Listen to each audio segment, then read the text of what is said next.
आपण बघत आहात आवाज कसमादेचा।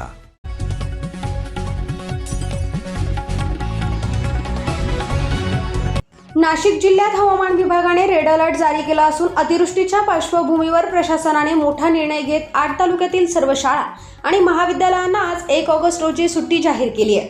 तसेच सप्तशृंगी गड नांदुरी घाटमार्गही तात्पुरता बंद करण्यात आला आहे।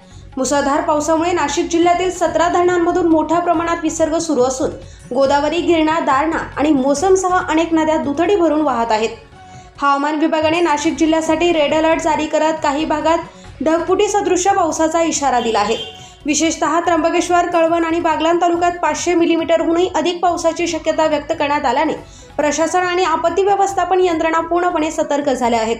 सततच्या पावसामुळे शहरातील अनेक रस्ते जलमय झाले असून ठिकठिकाणी पाणी साचल्याने वाहतूक कोंडी निर्माण झाली आहे। विजेचाही लपंडाव सुरू असल्याने नागरिकांना मोठा त्रास सहन करावा लागत आहे। दरम्यान प्रशासनाच्या सूचनेनुसार श्री सप्तशृंगी निवासिनी देवी ट्रस्टने सप्तशृंगी गड ते नांदुरी घाटमार्ग सर्व प्रकारच्या वाहनांसाठी आणि भाविकांसाठी बंद केला आहे। परिस्थितीचा आढावा घेतल्यानंतरच घाटमार्ग पुन्हा सुरू करण्यात येणार आहे। अतिवृष्टीचा धोका लक्षात घेऊन मालेगाव, नांदगाव, बागलाण, कळवण, त्र्यंबकेश्वर, इगतपुरी पेठ आणि सुरगाणा या 8 तालुक्यातील सर्व शाळा, अंगणवाड्या, आश्रमशाळा, खाजगी शाळा आणि महाविद्यालयांना आज सुट्टी जाहीर करण्यात आली आहे। तसेच जिल्ह्यातील सर्व धबधबे, ट्रेकिंग पॉइंट्स, नदीकाठ, पूरप्रवण, धार्मिक स्थळे आणि पर्यटन स्थळे पुढील आदेशापर्यंत प्रतिबंधित क्षेत्र म्हणून घोषित करण्यात आली असून नागरिकांनी या ठिकाणी जाणे टाळावे।